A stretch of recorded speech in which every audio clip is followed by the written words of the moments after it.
ভিডিওটি সম্পূর্ণ দেখুন, সাবস্ক্রাইব করুন। লিফটে নয় আপনাদের কি লিফটে নয় আমাদের VIP guest room. VIP guest room?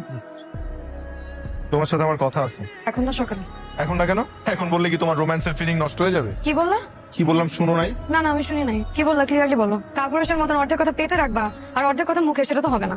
আমি যদি সত্যি বলা শুরু করি তুমি নিতে পারবা কিনা চিন্তা করে দেখো। আগে দেখি বলো না, কত দূর বলবা বলো। তুমি একটা ম্যারিড মেয়ে হয়ে কিভাবে পরপুরুষের সাথে হোটেলে যাইতে পারো? You are literally cheating with me.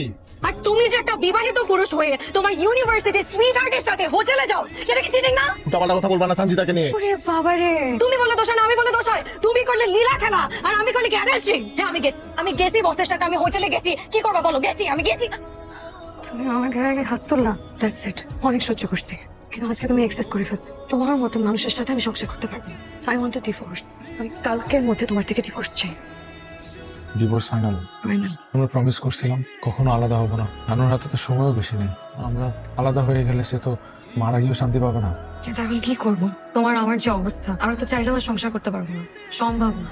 একটা কাজ আমরা করতে পারি, এখন কাউকে কিছু না জানালাম। দাদির হাতে যেহেতু 6 মাস সময় আছে, 6 মাস পর না হয় আমরা ডিভোর্স দিলাম। এক ছাদের নিচেই থাকি, দুজন আলাদা বেডরুমে শুবো, আলাদা থাকবো। যখন সময় হবে তখন সবাইকে অফিসিয়ালি জানাবো। ঠিক আছে, তো আমার একটা শর্ত আছে। কি শর্ত? এই কয়েক মাস আমরা নিজেদের লাইফ নিজেদের মতন করে গোছাবো। তুমি তোমার মতন করে তোমার লাইফ গোছালে, আমি আমার মতন করে গোছাবো। আরেকটা কথা, আমাদের নিজেদের পার্সোনাল ম্যাটার নিয়ে আমরা কেউ ইন্টারফেয়ার করবো না। তোমার আমার গল্প এখানেই শেষ।